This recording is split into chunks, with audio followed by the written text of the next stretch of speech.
It's 4 o'clock in Los Angeles. It's 6 o'clock in Chicago. And it's 7 p.m. in Philadelphia. Hello, everybody. I'm MadDog the Scipio. This is America's Podcast. What's the Buzz? And I'm going to tell you what, if you were with us last night, we had one hell of a show.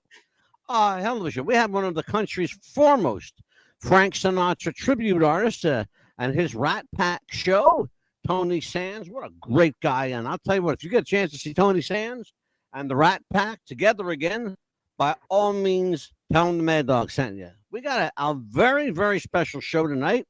It's going to be special anyway, even though a really pretty lady decided to take a powder. That's okay. We're gonna give her a pass because she's the doctor's wife.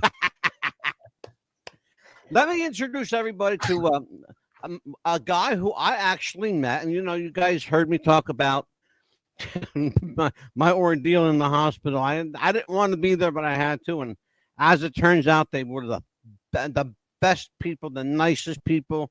I wanted to, and certainly the most skilled people to take care of my issues. Boy, I'm going to tell you what. This is Dr. Adam Weaver. He is I'm going to tell a little bit about Dr. Weaver. He is an attending physician at Thomas Jefferson University Hospital in Washington Township, New Jersey. That is where the good doctor and I met, and I was the patient, and he was still the doctor, and I'm still the patient, and he's still the doctor. Doc, how you doing, Adam? I am terrific, Mad Dog. Thank you so much for having me. It's an honor and privilege to be on the show. I know that whenever we did meet, you talked all about it, and I was really excited to be able to tune in, and especially when you decided to invite me on. So I'm thankful that I haven't broken anyone's cameras or screens out there. No, that's my job, Adam. I'm the guy that's got a face for radio. Remember that, brother? Oh, man. Oh, we already got people in our chat room tonight. Hot damn. Ruffian. No, you didn't miss nothing, Ruffian. We're just laying in with the doctor. Leon is here at midnight in London. You're right. Absolutely right, Leon. It is midnight in London. I digress, my friends across the ocean. The pond. Excuse me, Leon. I'm sorry. They call it the pond. But we have, I wanted to tell everybody, we have a couple of new stations with us. Talked about them last night. K-Pop in Seoul, South Korea is with us. I am thrilled to have K-Pop. They are the number one station in Seoul, South Korea. And QWP in Palermo, Sicily. And if you ask me to say the word Palermo again, I'm going to probably get whacked by somebody from Palermo.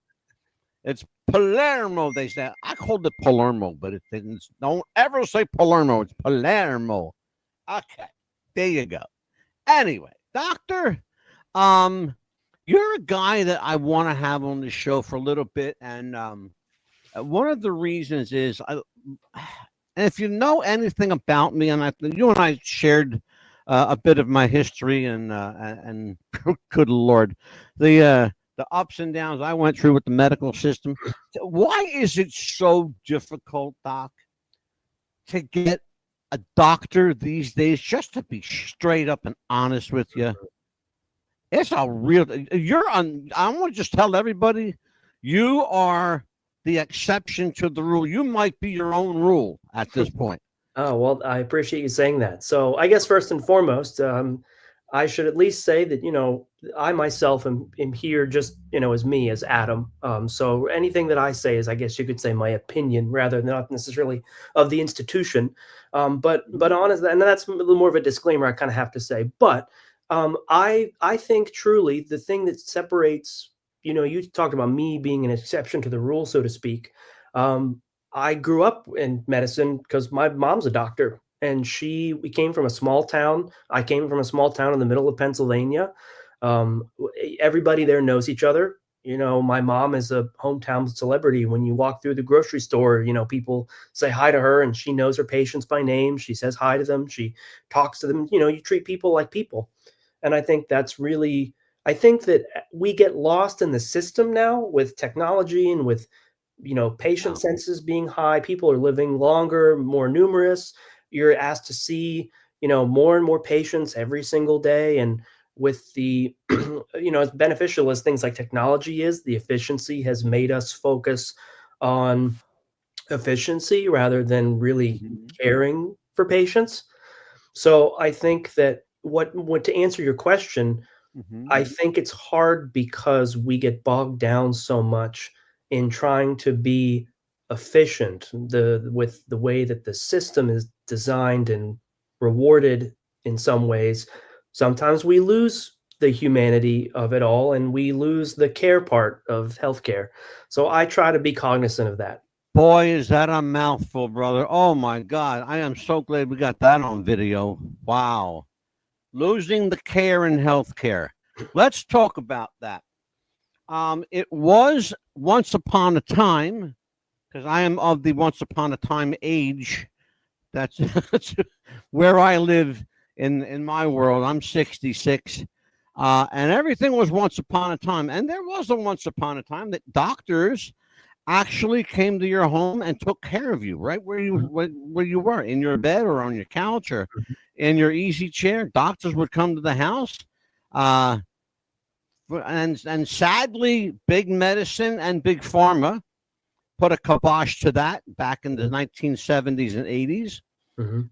Probably past 1974, you were lucky to see a doctor leaving his office to go to anyone's house, um, let alone to treat them. But I want to talk a little bit about that because when that was once upon a time, prices were down, the cost of medicine was down, Mhm. the cost of healthcare was down. Mhm.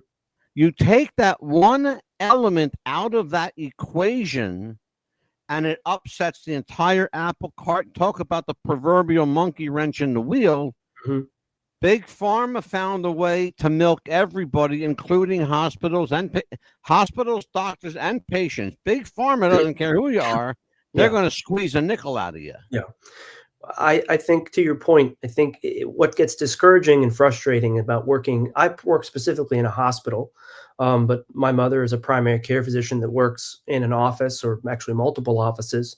And although the acuity is different, like I would hope that no one is dying in my mom's office because that means they should be where I work, in the Yeah, hospital. But it's frustrating exactly. because um, when I was growing up, when we all were growing up, we were kids and we look at what we want to be when we get older. And, I said to myself, I want to be a doctor because I want to help people. And I truly want to help people. And it can be frustrating sometimes when there's a middleman involved in dictating what I can and can't get for my patients. So there will be times Yeah, when, like you mentioned, the big pharma companies, I usually when I talk to my patients, when I'm ordering medicines for them, not necessarily while they're in the hospital, but when it comes time to when they leave the hospital, yeah. I usually say it's like, well, you can have something be good, you can have something be new, and it can work well. And unfortunately, if that happens, then oftentimes it costs a lot of money. And drug companies are incentivized to produce new therapies that work well, but they can charge a very pretty penny for them. And insurance companies dictate whether or not they want to pay. Adam, when did that become a thing? When did that actually become a thing that the incentivization of medicine? When did the profit margin take precedent over the care of the patient? Do Well, you I'll can be honest, you it was probably kind of before my time. I was And going to say, can you is there a way to kind of like position yourself to where you think it might have happened? honestly, it's kind of hard for me to honestly say. I wouldn't want to. I don't know that I know enough about it to have a really good opinion of it. That's I guess fair I enough. can just say though that I guess I can say that I was surprised, because I try to be just a caring person. I try to treat my patients like my family. I really Right. do mean that when I introduce myself and take care of patients, and I always try to Yeah. envision myself or my loved ones in their shoes. And so Hmm. when I became a doctor, I was honestly surprised that there were barriers to what I consider just to be doing the right thing.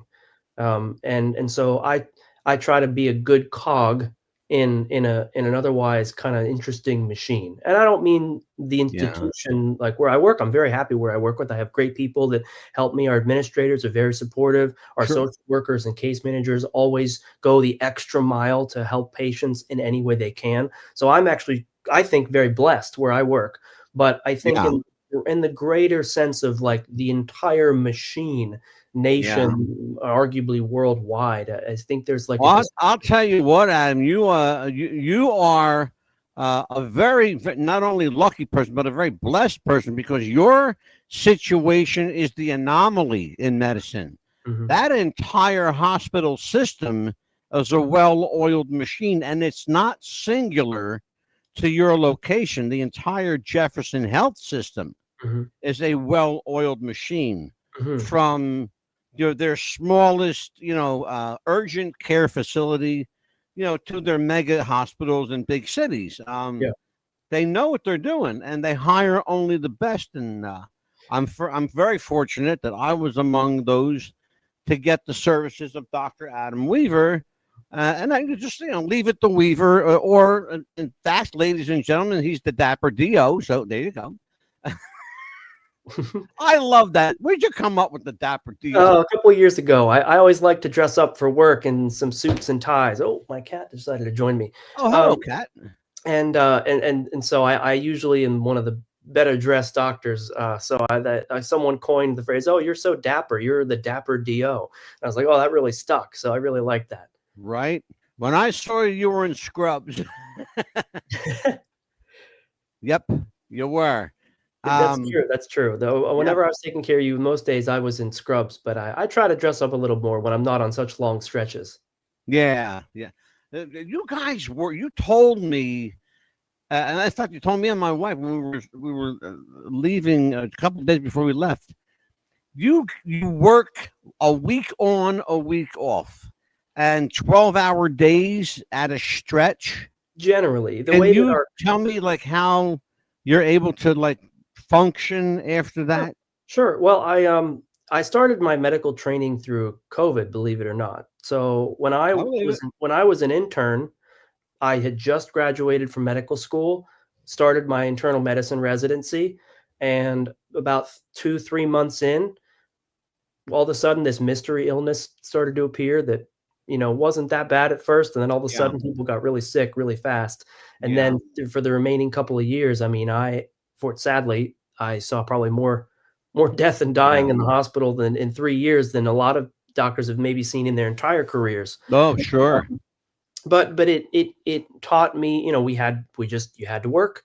So, as a Yeah, resident, I was there 6 days a week from 7 to 7, and on the 6th day of the week was always a 24-hour shift, so you did 24 hours straight, and you had 1 day off, and then you just did that again over and over yeah. again for 3 years, and Just I just kinda repeat the never stopped. cycle. Yeah, and I never stopped that as an attending. Yeah, I continue to work just as hard, and so contractually, I'm obligated, yeah, 7 days on, 7 days off, but I personally will work on my off days to grind down on those student loan payments and mortgage a little faster. So, right. yeah, and in, like, September, for example, I did, 19 days and 12 nights.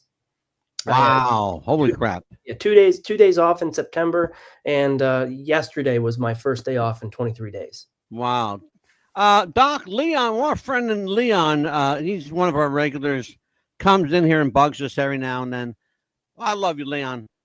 He wants to know why insurance companies won't pay for physical therapy. Shouldn't there be an incentive for them to do so? Why won't they? I'm very fortunate. My insurance company pays for my PT. Mhm. But why will so many insurance companies pass that over? What's the what are they looking at that I'm not seeing? Well, I'm not an insurance expert and I'm not a social worker, so it's a little bit outside of my domain to honestly answer. But I will say that a lot of times the way that it helps me when dealing with my patients and talk, and I've had what we call peer-to-peer evaluations where I actually have to call a doctor that works for an insurance company, and I have to Mhm. make the case for why my patient, needs this. And so Yeah, a lot of times it's predicated on a patient's necessity and what the insurance company will will think a patient needs, which to me is Mhm. so foreign because I'm the person sitting there Yeah. at the bedside talking to Yeah. my patient, and a person from the insurance company is like theoretically at a desk somewhere that's never even touched the patient. But Yeah. Well, um, you know the procedure that I had, Doc. mhm, It's a major procedure with some very serious inherent risk. mhm, Um, I'm fortunate that Dr. Sarzur, and I love this man, Dr. Heknak Sarzur. If you're out there listening, Doc, I love you, and you did a great job on my neck. And I'm starting to feel some feeling back again. But Dr. Sarzur had to make the case for me for physical therapy because they were not in and of their own accord going to recommend PT. Do mhm. you find that unusual? Or is that par for the course? I mean, I personally do. I think it's ridiculous that a person, if I may, I first of all, may I speak about the care that you received from me in the hospital? Is it okay that I Yeah, you and your please. viewers? That's Okay, why you're here. I wanted to show you off a little gotcha, bit. gotcha. Well, of course, I want to protect your confidentiality as my prior Well, you former don't patient. have to. I'm all over the world. Everybody knows my Um, shit. well, I mean, you had a massive surgery on your neck. And we all try to avoid like complications and downstream effects of surgery, and so one of the most important things after any major procedure like that is physical therapy. And Mhm. it's not specific to the osteopathic profession, but a keystone and cornerstone of the osteopathic phenomenon that I learned as a medical student and as a doctor. If you give the body what it needs, it will be okay. And if Yeah. you do what's natural for the body will respond in kind, and you'll be a healthier, Yeah. happier person. So to me, surgery Absolutely. and physical therapy go hand in hand. And I can't imagine a world where it's, oh, you had a massive surgery, but we're not going to pay to keep you well after the fact. Yeah, I'll tell you what. I had my physical therapy today. As a matter of fact, I go every Tuesday and Thursday. And I'm gonna tell you something. At my age, you would think I'd be used to all kinds of pain. I'm feeling pain I never felt before. Mhm. I got body parts I didn't know I had, Doc. I'm serious.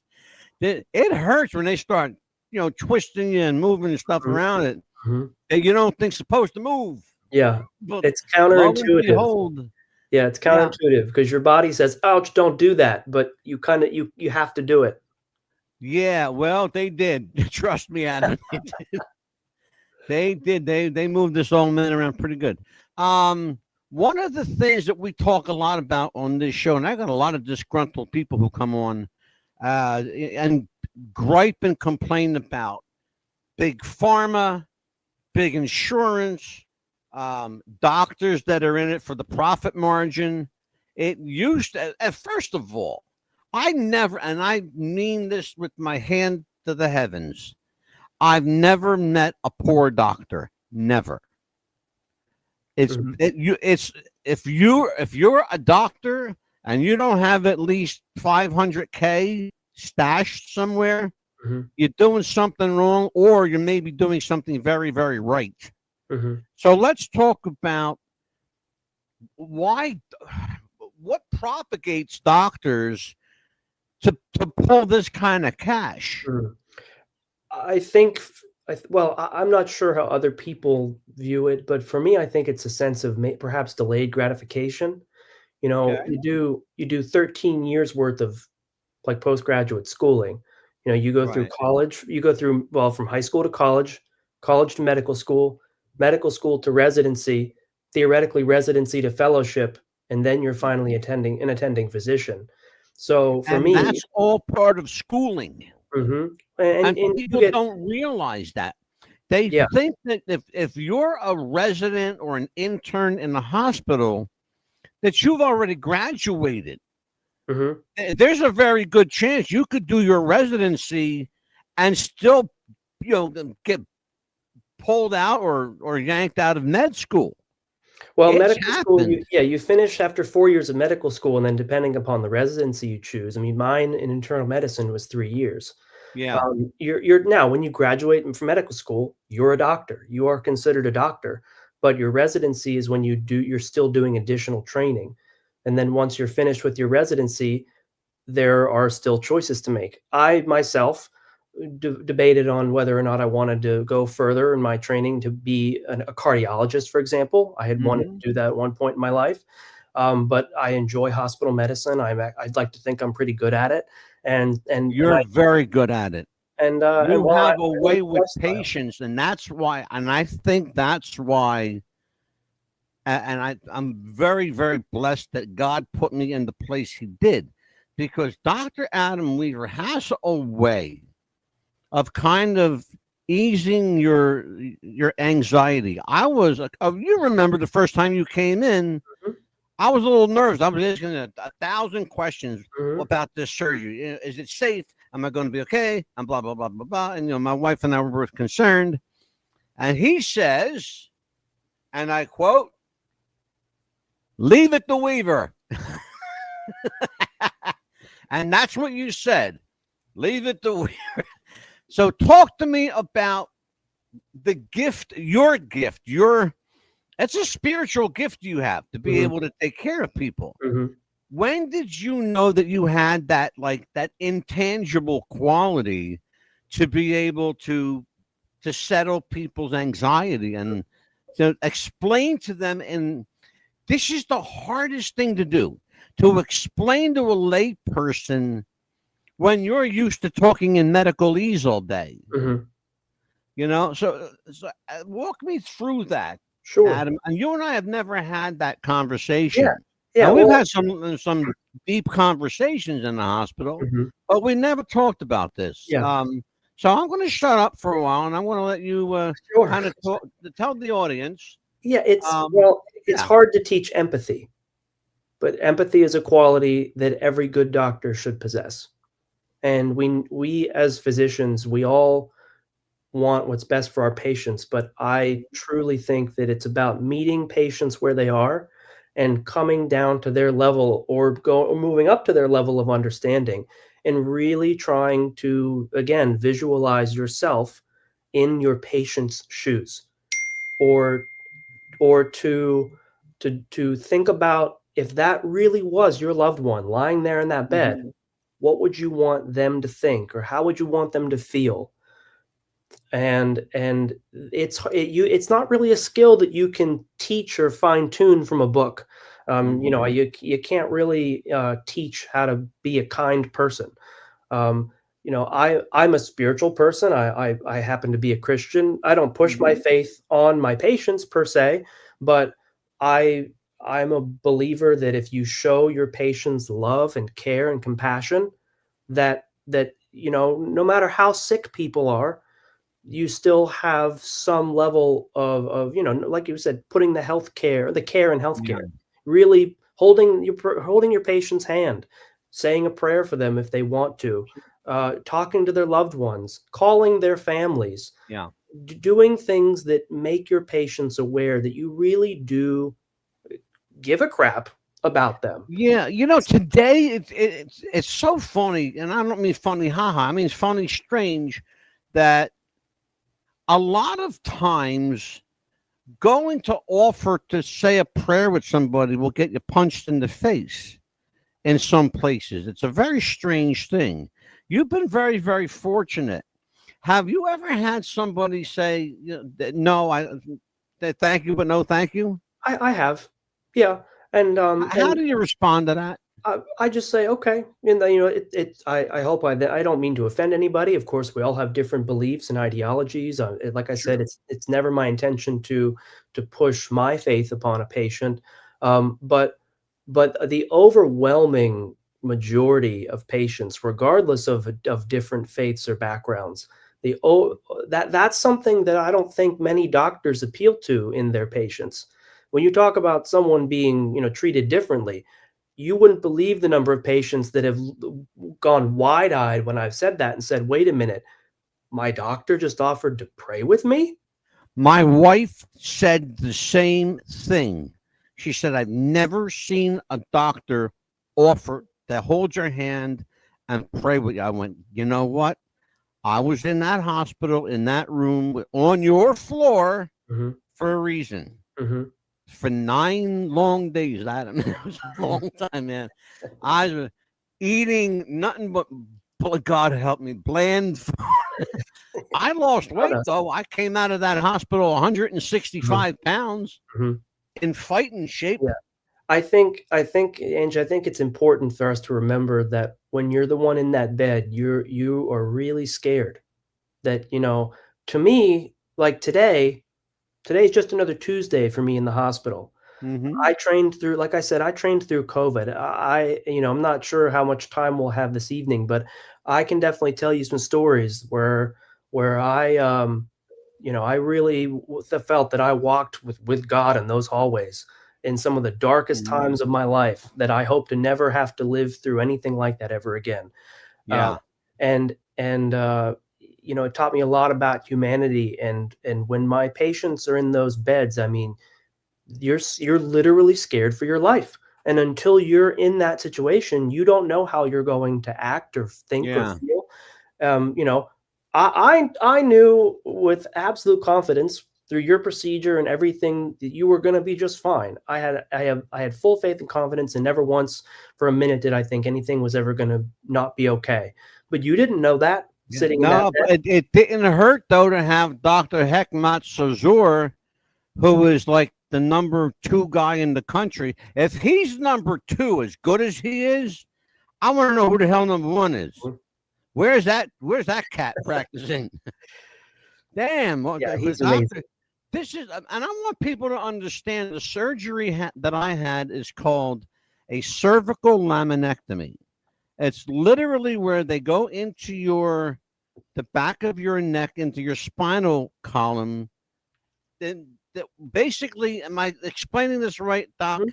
Mhm. Is that the spinal column erodes away?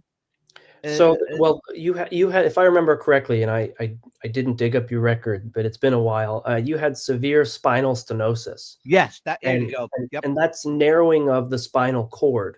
that was it. That's caused by the covering called the lamina. That's what that is, the lamina. So when we say laminectomy, we're exposing that spinal cord. I'm not a neurosurgeon, so you'll have to No. excuse our Well, neurosurgery you're doing viewers. pretty good so Um, far, Adam. so it's ultimately the goal is to decompress the spinal cord. And so what they do is they cut out a section of bone, Hmm. probably about 3 inches, 3 or 4 inches on one side, maybe the same on the other. They take that out to relieve the pressure. Is that the The gist. deal? Yep. Okay. And so when that is done, just to give everybody kind of an idea of what I went through, Dr. Sarzer then took some apparatus and started to put things together with little, basically a screwdriver and screws and some metal. I got a child's erector set in my neck. You know, that's why I feel very playful all of a sudden. Um, but I'll tell you what, man, it's I don't care at any age, but the older you get, like I said, I'm 66. Thank you, God, that I don't look it and I don't feel it and I don't act it. But my body knows it, brother. My body knows, hey, you're an old man. You better knock it off. And, but I'm very fortunate that I don't have the issues that a lot of people have with that procedure. Hmm. Why? What is it about? There's always something unknown in any surgical procedure. Hmm.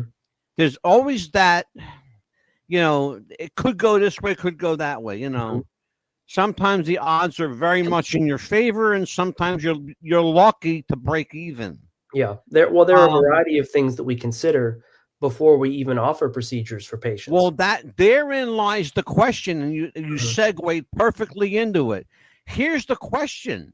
So to make fullness of this, what are the red flags, the warning signals, the flashing lights that Mhm. tell the surgeon, stop what you're doing, take a step back, and rethink this here for a Mhm. second? Mhm. Because Well, sometimes it happens when you got somebody opened up. Right. Well, so I'm glad you brought this up, because when we talk about things that, when patients aren't offered things, right? Or we talked about insurance companies not wanting to pay for certain things. It's not always, it is, I'll say it's not always the insurance company either. As a doctor, right? I'm Mhm. responsible for everything I do for you and to you. Yeah. I put my license on the line every single day that I walk in and every patient interaction I have. So Mhm. it's up to us as doctors to be educators to our Mm. patients and to inform them about all the risks associated with these things. Any medicine you take, anything that's put into you or done to your body, I take that responsibility very seriously, because Oh my God, Pa absolutely. well, because patients, I mean, now we have access to, information at our fingertips, right? And Dr. Google seems to know everything, and who knows how long I'll have a job with the advent of AI coming. But but there are risk factors that put patients in jeopardy for poor wound healing, for Right. intraoperative procedures. When you had your procedure, I actually had to tell the surgeons that I thought it was okay that you have the procedure. We look at cardiovascular risk factors, prior, medical conditions, high blood pressure, high cholesterol, Mhm. diabetes, age, functional status, Right. cardiovascular health. We look at all these different things. And these are conversations that you were never privy to, but these Right. are Sure. conversations that I had with Well, Dr. let's talk Gregory. about that. Let's talk about what you as a physician, the things that you have to consider.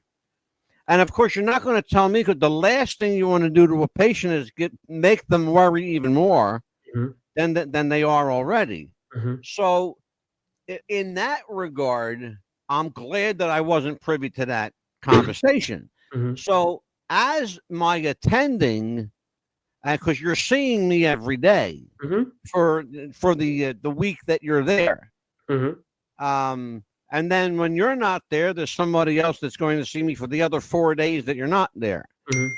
And so, do you and the other doctor get together and then come up with a game plan for the surgeon and say, "Okay, Doctor Sozor, you're the chief here. Mhm, You're like the number one guy here. mhm. So here's what we think, Right. and Yeah, every do patient what is you want with it." yeah, every patient is different. We're not cookie cutters. We have to use, the information at our disposal with every single patient, every single time, and every person is different. So, if you had come to me and, you were 450 pounds, stepped foot outside of your office because you just sat in your computer chair or your couch or your bed all day. You have high blood pressure, diabetes, kidney Mhm. problems, heart failure, high cholesterol. You eat, pizzas and French fries every meal, and you smoke 2 packs of cigarettes a day. Oh my You're God. you're a person that would probably not benefit from the surgery, even if you wanted it really badly. And it's funny because I hear a lot of That sounds like a guy that can't get out of bed, man. well, you'd be surprised though that the one of the things about you that made you special too is, you're going to benefit from this.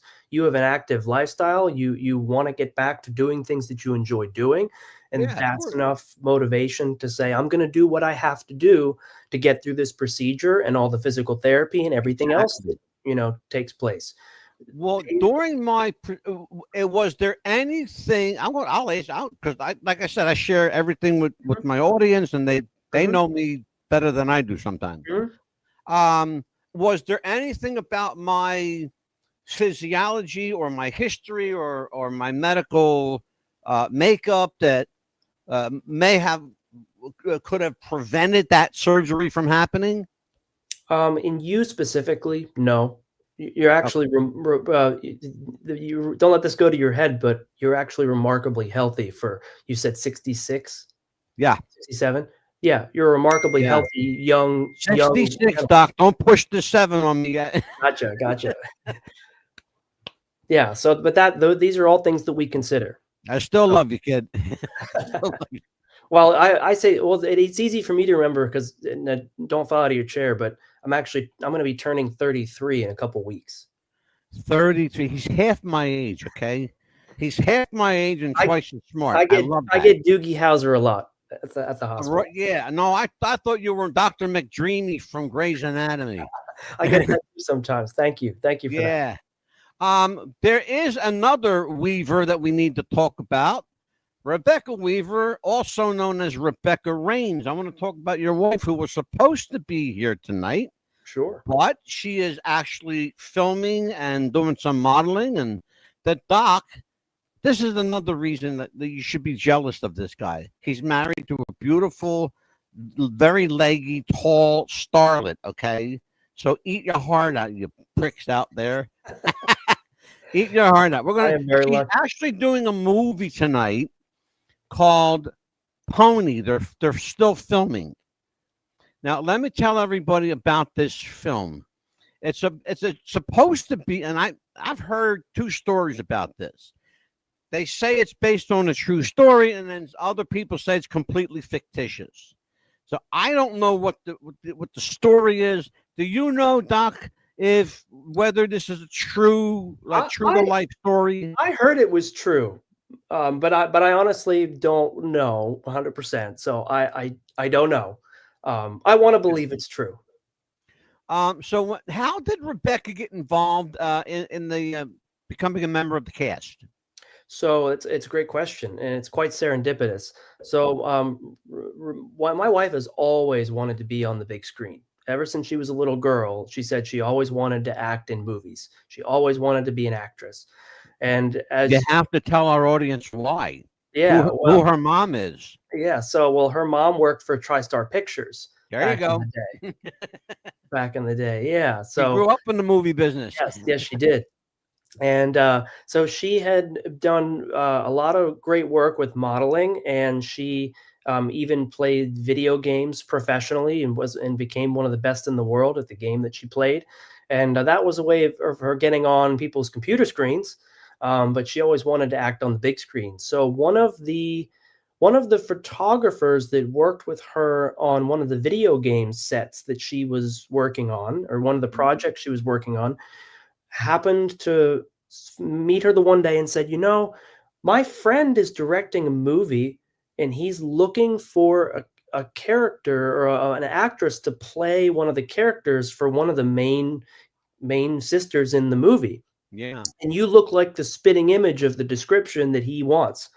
So, you could, if you want, you should audition for this movie. You're like a shoo-in as the person that fits the role. Right. So lo and behold, she inquired a little bit more about it. And then it's funny, the director ended up, or one of the producers, I forget exactly who it was, emailed her like the day the audition was finalized.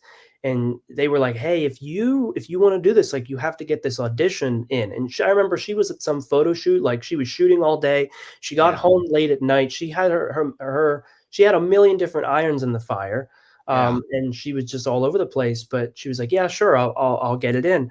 So I remember at like 10 o'clock at night, we had to do this script read through, and I had to be the other sister, and she was reading the one sister's parts. So here we were sitting there reading through the script.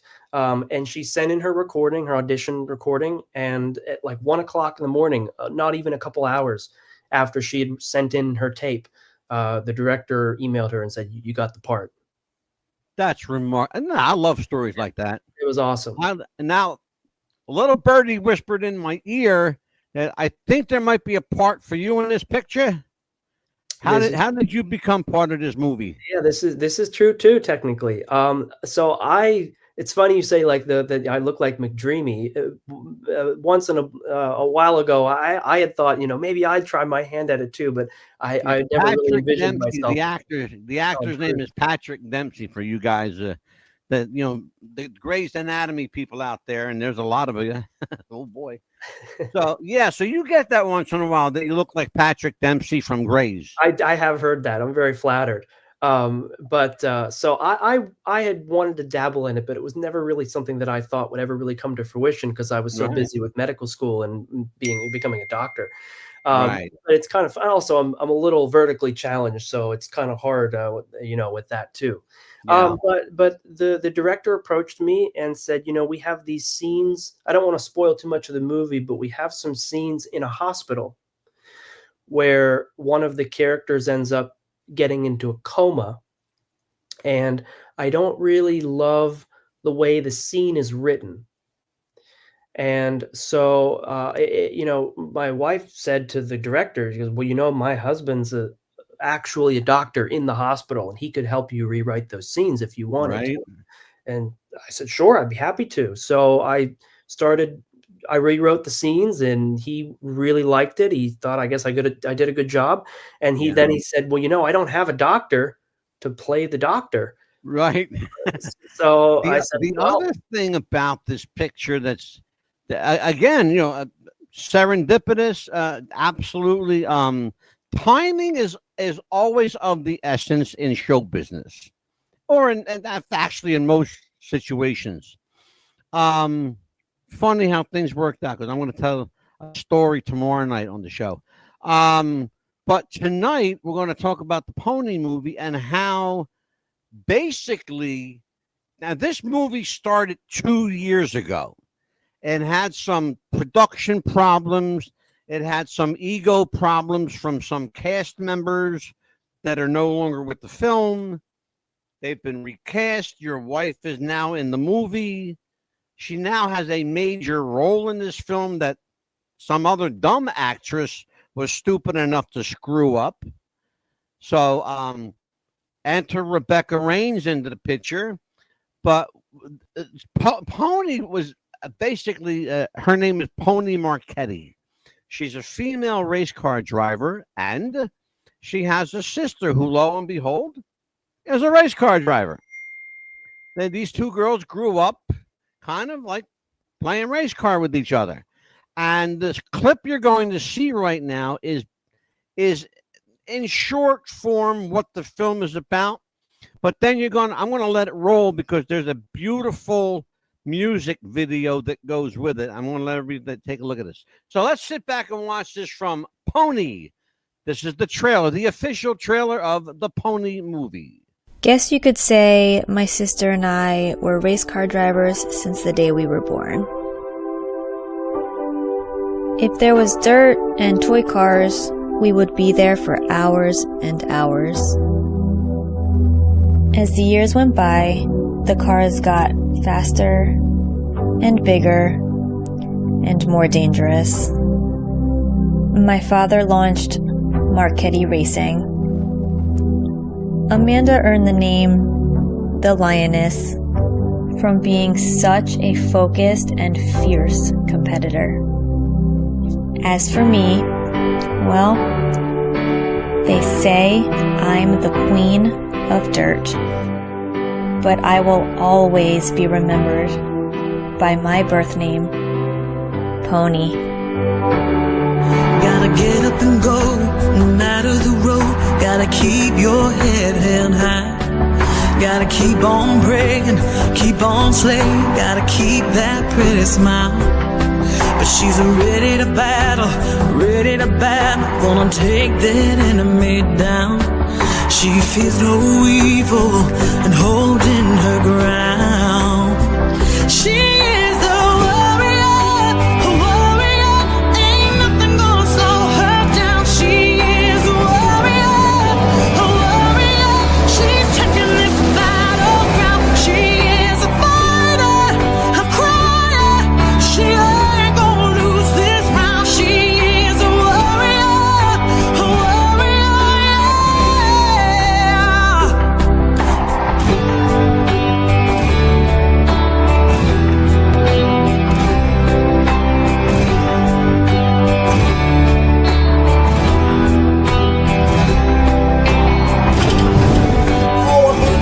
slams the wall, the car flips upside down, the red flag comes out, and Amanda's in serious trouble right now.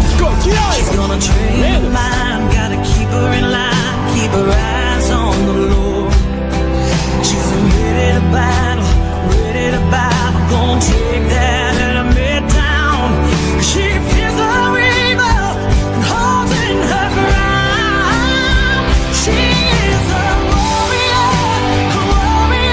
ain't nothing gonna slow her down. She is a warrior, she's taking this battleground. She is a fighter, a crier, she ain't gonna lose this round. She is a warrior. You are stronger than you think, braver than you feel, and more capable than you ever imagined. So embrace the struggle and know that with each step, you are becoming the person God created you to be, a warrior. His love, crosses the great divide. Yeah, his love, kills your eyes to hide in his wings, gives you strength to fly. Yeah, his love changes things. She's back. The Queen of Dirt is back. She is a warrior, ain't nothing gonna slow her down. She is a warrior, she's taking this battleground. She is a fighter, a crier, she ain't gonna lose this round. She is a warrior, she is a warrior, ain't nothing gonna slow her down. She is a warrior,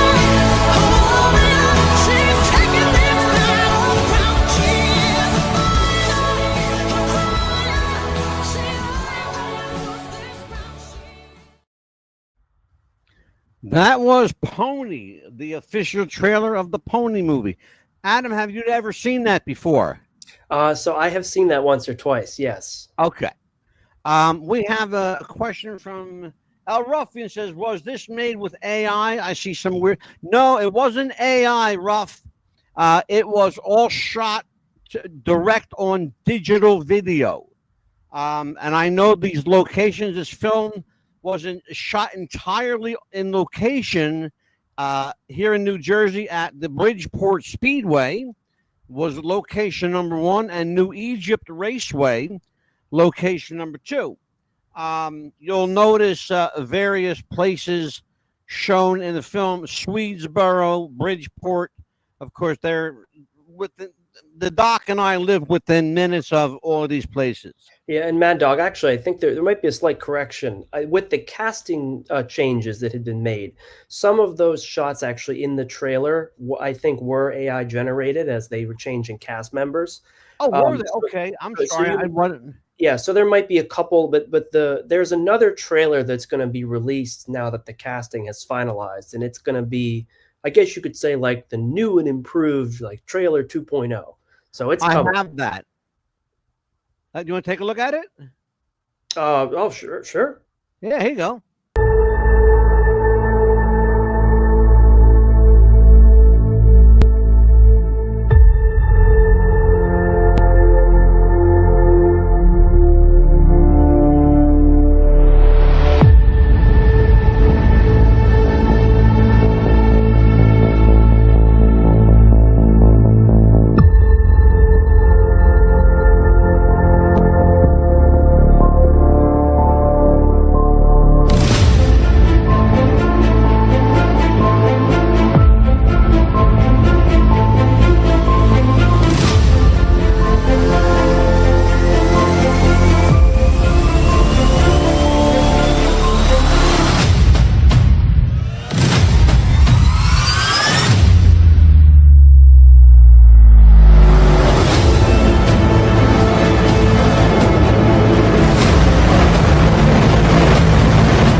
Special shout out Yeah, have you seen that before? Yeah, that one was the one I was thinking of.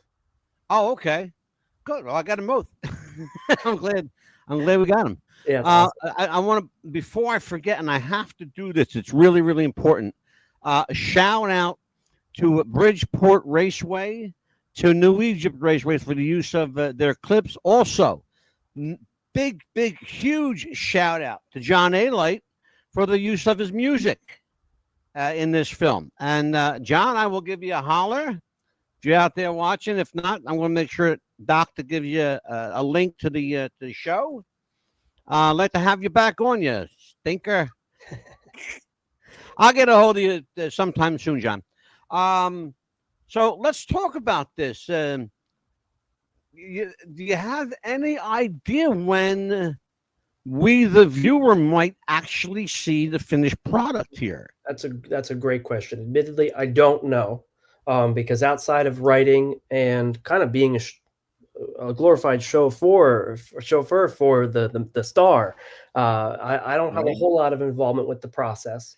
Now, Doc, I'm sorry, I want to interrupt you because that's really important. I want to make sure that we give Rebecca credit. Her name in the film is Amanda. That's correct. She's Amanda Marchetti. She's the older sister. Yeah, the sister. She is the lioness. She's the champion racer that teaches Pony how to race. And the two sisters are champion racers before they even move into New Jersey, and they come in and just clean everybody's clock. Yeah. And as I said, the film was shot entirely on location in the state of New Jersey, in and around New Jersey. It's not in some Pennsylvania locations, but we're very, very proud of this film because I think it's going to go. Here's my take on it, and see if you think I'm like maybe overreaching. But I think that this film has got so much juice in it and so much good energy. I think it's going to go from the glorified independent film to becoming a feature film. Mm-hmm. I think it's going to end up, not going straight to video. I think it's going to end up on a big screen somewhere. Mm-hmm. Mm-hmm. And I would love to see Rebecca on the big screen. Yeah, I mean, I admittedly, I guess I can say that I'm biased, but I also you better be. You're married to. But I totally agree because I see the amount of production value it has. I see how many people are interested in it.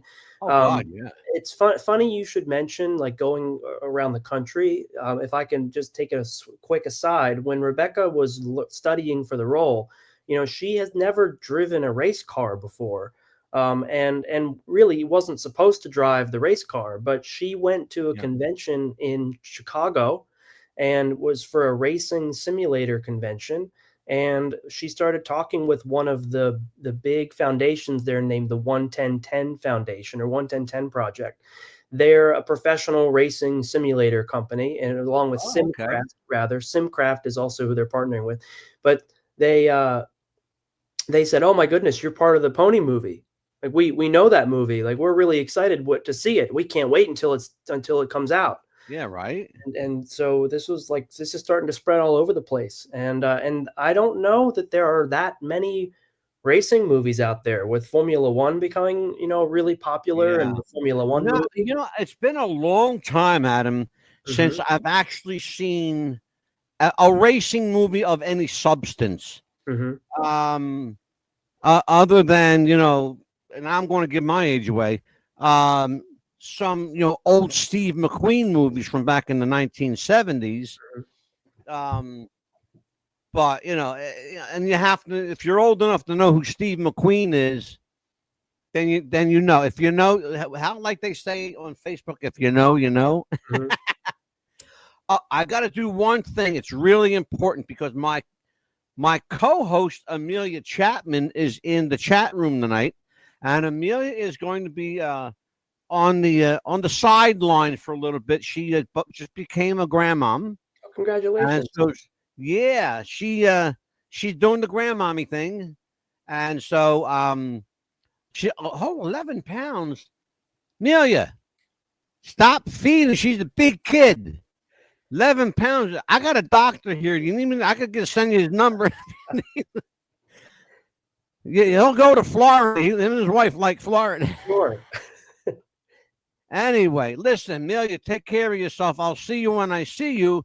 Give me a holler when you're ready to come back, and because she's got a lot of stuff going on right now. Amelia lost her husband a few months back. Right after her husband passed, her daughter had a baby. So God took one and gave another. So, and I believe that's how it works. I really do. I really, Amelia, I'm really sorry do. for your loss. Yeah. He was at Jeff Chapman. The God rest his soul. He was a good guy. So let's talk about you, Adam. What do you like to do for fun? What does a doctor on the go do for fun these days? Well, so my guilty pleasure is video gaming. So All right. so I enjoy playing video games, but it's not like just your usual Xbox thing. I have a whole big setup in my basement. Funny enough, that's where I got Rebecca a bunch of racing gear so that she could learn on the simulator that I was going to build for her. And then she went to this convention. Back up there, Weaver. Back up there. You were going to build your wife a simulator? Well, the computers nowadays, they have all kinds of stuff that they link up. So they have racing wheels and pedals and shifters. Really? And oh yeah, it's crazy. They plug and play and just like. Well, the one that I was gonna buy is kind of plug and play, but when she went to this convention and she ended up becoming a brand ambassador, I mean these are $150,000 rigs with hydraulics, and it's crazy stuff. Yeah, for real. They're going to plop one in our house eventually, and she's going to learn on it. So that's what I'm probably going to do for fun is hijack her simulator and drive race cars in our living room. Steal your wife's shit. Absolutely. Absolutely. Adam, promote anything you wish to promote, my friend. Anything that'll promote your social media, promote your wife, promote the movie. Oh, gotcha. Anything you want. Well, I would be remiss if I didn't promote her in her stead while she was unable to be here for filming. So my wife is Rebecca Rains. And then her Instagram right now and her other social media profiles, it's actually Queen_Pounsalot. And Pounsalot is an interesting spelling. It's PWNZALOT, but she's going to be changing that soon to Rebecca Rains.